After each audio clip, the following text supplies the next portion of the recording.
दोस्तों, जय माता दी। मेरे सभी दर्शकों को मेरा प्यार भरा नमस्कार। मैं उम्मीद करती हूँ कि आप सभी अच्छे होंगे, स्वस्थ होंगे और अपने अपने कामों में व्यस्त होंगे। शाम के 5 बज गए हैं। मौसम आज कुछ ठीक ठाक था। तो ये खटाई थी, कली जिसको बोलते हैं, आम की कली। तो ये पिछले साल की है। इसे मैंने धूप में डाला था ताकि ये बेकार ना हो।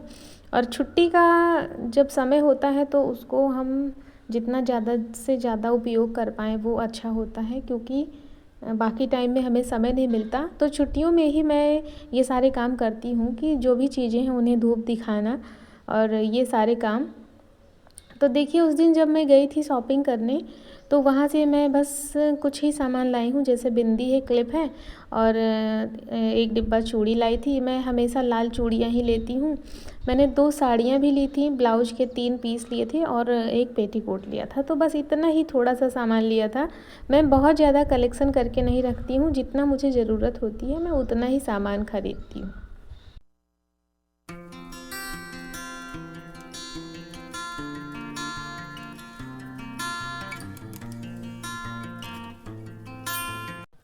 तो बस इतना ही सामान मैंने लिया और मैंने गेहूँ डाले थे धूप में और धनिया भी सूखने के लिए डाली थी। तो धनिया मेरी एकदम से अच्छे से सूख गई है। इसे अब मैं डिब्बे में भर कर के रख दूँगी और जब भी ज़रूरत होगी बस निकाल कर के तुरंत पिसा लेना होगा, कोई हड़बड़ी नहीं रहेगी। तो देखिए, जब हमें रोज़ काम पर जाना होता है तो ये छोटे छोटे जो काम है ना, ये व्यवस्थित होने ही चाहिए कि जैसे ही सामान ख़त्म हो वैसे ही बस भेज दो, पीस के आ जाए। गेहूँ भी धुल के रखे हैं, भेज दो, पीस के आ जाए। क्योंकि अब जिस टाइम पर सामान ख़त्म होगा तो तुरंत समय नहीं रहेगा ना, इसे धोएं, हम सुखाएं, उसके बाद फिर बिने बनाएं। तो ये सारे काम एडवांस में ही हमें रेडी करके रखना चाहिए। तो धनिया मैंने भर दी है डिब्बे में। गेहूँ अभी अच्छे से सूखा नहीं है तो इसे मैं यहीं पर ना इसी पल्ली से अच्छे से ढक दूँगी। कल फिर से इसे यहीं पर फैला दूँगी। उसके बाद मैं कल इसे उतारूँगी। मौसम मुझे थोड़ा सा साफ़ लग रहा है। और देखिए, मेरा यही रहता है, छुट्टियां जब भी होती हैं ना तो ये सारे काम जो भी हैं मैं इन्हें करके रखती हूँ। जैसे सामान है उसे धूप दिखाना और धनिया वगैरह, सरसों, ये सब मैं धो करके ही रखती हूँ ताकि जब भी मुझे ज़रूरत हो तो बस निकाल करके काम कर लिया जाए, हड़बड़ी ना हो।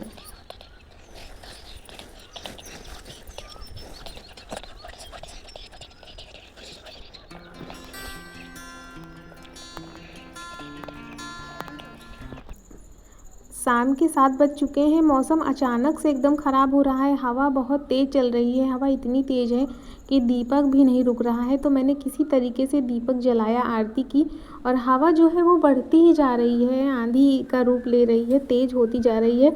तो अब मुझे चिंता हो रही है। गेहूँ मैंने उतारे नहीं है, हस्बैंड भी नहीं है, मैं अकेले ही हूँ। तो अब मैं क्या करूँगी? तो मैं सोच रही थी उसे मैं वहीं पर एक और पल्ली से जा कर के ढक दूँगी। लेकिन मुझे कोई हेल्प के लिए मिल गया जिसने सारी ये बोरियों में भर करके सारा गेहूँ उतारा, क्योंकि मेरे बस का तो नहीं रहता।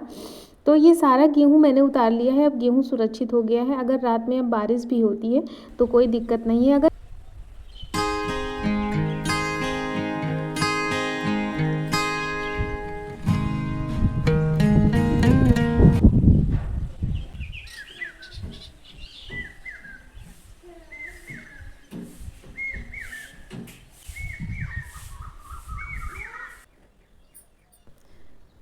सुबह के 6 बज चुके हैं। मैं और अनन्या दोनों जगे हुए हैं, लेकिन ठंड लग रही थी तो हम दोनों ही चद्दर ओढ़ करके फिर से लेट गए।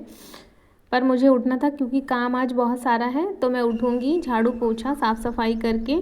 और कुछ कमरा जो है, एक कोना जो मैंने उस दिन साफ़ किया था, खाली किया था, वो कोना साफ़ नहीं है तो उसे मुझे ये कोना जो है मुझे इसे साफ़ करना था। तो देखिए, इसे मैंने अच्छे से चमका करके साफ़ कर लिया है। अब मैं पूरे घर में अच्छे से पोछा मार दूँगी तो ये पूरा साफ़ हो जाएगा। और इतना साफ़ करने में मुझे 1.5 से 2 घंटे लगे। और भी बहुत सारा सामान था जो थोड़ा थोड़ा करके होली से लेकर के अब तक में यहाँ वहाँ पड़ा था, तो उसे मैंने व्यवस्थित किया। जिसमें मुझे चूड़ा भी दिखा था जो कि दिवाली से रखा हुआ था।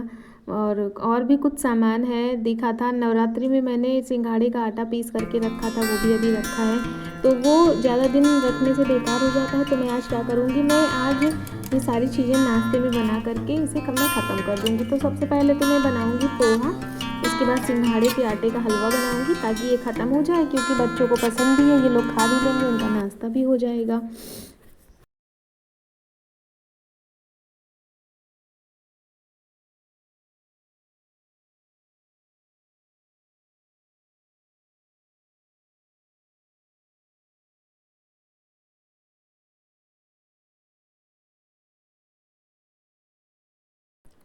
थोड़े से बर्तन पड़े हुए थे, तो मैंने सोचा कि पहले बर्तन धुल लूँ, उसके बाद मैं नाश्ता बनाऊँगी इन लोगों के लिए। और ये लोग भी बाहर काम कर रहे थे, बाहर बहुत सारा जो फैला हुआ था, ईंटा वगैरह बहुत ज़्यादा फैला था, वो सब ये लोग हटा रहे थे, प्रखर के पापा और प्रखर। तो बाहर ये लोग साफ़ सफाई में जुटे हैं, मैं अंदर सफाई में जुटी थी। अनन्या भी दोनों तरफ मदद कर रही थी कि ये सामान लाओ, वो सामान लाओ, ये रखो, वो रखो। तो आज मैंने काफ़ी कुछ व्यवस्थित कर दिया है, अब 1 महीने के लिए सफाई हो गई है। और आज मुझे महुआ भी मिल गया था, जिसमें मुझे बरिया बनानी थी, लेकिन अगर टाइम मिलता है तो मैं बनाऊंगी, नहीं तो फिर मैं शाम को बनाऊंगी बरिया। आप लोगों को कैसी लगती है बरिया, महुआ से बनती है, क्या आपने कभी खाई है? कमेंट में आप ज़रूर बताइएगा। आप सभी को किस किस को पसंद है महुआ की बरिया। अगर आपको पसंद है तो आ जाइएगा शाम को खाने, क्योंकि मैं शाम को बनाऊंगी महुआ की बरिया, जो कि बहुत ही ज़्यादा टेस्टी और स्वादिष्ट लगती है। हमारे यहाँ कम ही खाते हैं सभी बच्चे, लेकिन फिर भी हम लोग सीजन में एक बार ज़रूर बनाते हैं, नहीं तो फिर ना बच्चे जानेंगे नहीं कि ये क्या होता है। तो ये गांव की देसी चीज़ें होती हैं, ये सब हमें कभी कभी बना करके ज़रूर खाना चाहिए। और फिलहाल ये तो सीज़न है, तो इस सीज़न में तो एक बार तो ज़रूर ही बनना चाहिए। और देखिए ये है सिंघाड़े का आटा जो रखा हुआ था, मैंने व्रत में रखा था, इसे ख़त्म नहीं हो पाया था, तो इसे भी मैं बना लूँगी। और अनन्या को ये हलवा बहुत पसंद है, इसे मैं बना करके कट करके फ्रिज में रख दूँगी डिब्बे में, तो वो निकाल करके खाएंगी। और मेरे जो भी दोस्त मेरी वीडियो को डेली देखते हैं, मैं उन सभी को बहुत बहुत धन्यवाद करना चाहती हूँ। आप सभी मुझे सपोर्ट कर रहे हैं, इसके लिए मैं आप सभी की आभारी हूँ। आप लोग प्लीज़ वीडियो को लाइक कर दिया करिए, अगर चैनल पर नए हैं तो प्लीज़ चैनल को सब्सक्राइब कर लीजिए। तो नहा करके मैं आ गई हूँ पूजा के लिए। और यहाँ पूजा करते हुए देखिए, मैंने जैसे ही पूजा करना शुरू किया तो पूजा मैं कर ही रही थी कि बगल में मुझे एक बिच्छू दिखा, लेकिन मैंने पूजा रोकी नहीं। मैंने सोचा पहले मैं पूजा कर लेती हूँ, उसके बाद देखती हूँ कि क्या है। ये बिल्कुल बगल में ही बैठी हुई थी, जैसे ही मैंने अक्षत डाला ना, बस वहीं पर बैठी थी। मैं इसको देख रही थी, ये चुपचाप बैठी थी। मैंने पूजा पूरी ख़त्म कर ली, उसके बाद अभी मैं आपको दिखाऊंगी कि कितनी बड़ी बिच्छू थी। और देखिए अभी तक यहाँ पर इतना गंदा था, तो मैं परसों आप लोगों को बोल ही रही थी ना कि मैं यहाँ पूजा करने आती हूँ, अगर यहाँ बिच्छू बैठी हो मुझे काट ले तो पता भी ना चले। तो देखिए जो होता है अच्छे के लिए होता है। मैंने कल ही सफाई की यहाँ पर, और आज ही देखिए मुझे बिच्छू दिखा। तो कभी कभी ना ईश्वर हमें क्या करते हैं, हमें संकेत देते हैं किसी काम के लिए। अब अगर यहाँ साफ़ सफाई ना हुई होती तो हो सकता है ये बिच्छू कहीं ना कहीं मेरे पैर के नीचे आ जाती, या फिर काट सकती थी, डंक मार सकती थी। देखिए आप सभी को दिख रहा है बिच्छू, एक सेकेंड ध्यान से देखिए।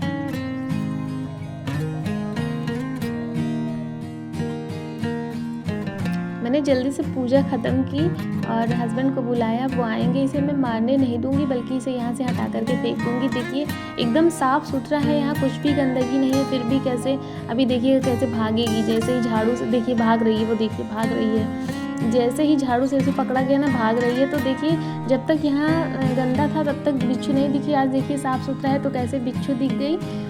तो वहाँ पर भी पूजा ख़त्म करके मैं आ गई हूँ अंदर के मंदिर में पूजा करने। पूजा पाठ मैंने ख़त्म कर लिया है, और आज मैंने केवल दाल चावल ही बनाए हैं, क्योंकि नाश्ता बहुत ज़्यादा हो गया था सबका। और हमारे पास उड़द की दाल रखी हुई थी, जो कि मैंने घर पर ही बनाई थी। हमारे यहाँ दाल घर पर ही बनती है, तो ये पिछले साल की दाल है, तो इसे मैंने सोचा धूप में डाल दूँ। और धूप में डालने से ना जो हमारा सामान है सुरक्षित रहता है। समय समय पर हमें धूप दिखा देना चाहिए, नहीं तो कीड़े लग जाते हैं। फिर अगर ज़रा से कीड़े लगे ना तो फिर पूरी दाल जो है वो बेकार हो जाती है। तो इसे मैंने धूप में डाल दिया, 2-4 घंटे धूप लग जाएगी, फिर इसे मैं रख दूँगी। और गेहूँ जो था उसे मैंने ड्रम में भर दिया है, और कुछ पिसाना भी था, तो मैं उसे पिसाने के लिए गई थी। धुलने मेरी सुरक्षित हो ही गई है। अब मैं आ गई हूँ कपड़े धुलने। सभी बच्चे जो हैं वो नहा चुके हैं, मैंने अपने कपड़े तुरंत ही धो लिए थे, लेकिन बच्चों के स्कूल के ड्रेस हैं, कुछ और भी कपड़े हैं, मैंने नहाया है उनके घर के कपड़े हैं, तो ये सारे कपड़े मैं धो करके फैला दूँगी। इसके बाद मैं बरिया बनाऊँगी शाम को। तो कल आप लोग ज़रूर देखिएगा कि मैंने किस तरीके से बनाया और आपके यहाँ महुआ की बरिया कैसे बनती है। तो चलिए मिलते हैं आप सभी से नेक्स्ट ब्लॉग में। अगर वीडियो थोड़ी भी अच्छी लगी हो तो लाइक ज़रूर करिएगा। आपके प्यारे प्यारे कमेंट का मुझे इंतज़ार रहता है, तो प्लीज़ आप लोग कमेंट ज़रूर किया करिए और बता दिया करिए कि आपको मेरे ब्लॉग में क्या क्या अच्छा लगता है और क्या कमियां हैं जहां पर मैं सुधार कर सकती हूँ। तो चलिए मिलते हैं आपसे नेक्स्ट ब्लॉग में, तब तक के लिए जय माता दी, राम राम। और हाँ, एक बात और मैं आप लोगों को बताना चाहती हूँ कि मेरे गले में जो भी छाले पड़े थे बिल्कुल ठीक है, अब मैं एकदम सही हूँ, मैं आराम से खा पी सकती हूँ, बोल सकती हूँ, मुझे कोई दिक्कत नहीं है। तो आप सभी की दुआएं हैं कि मैं बिल्कुल ठीक हो गई, क्योंकि इसके बिना ये संभव नहीं था। धन्यवाद।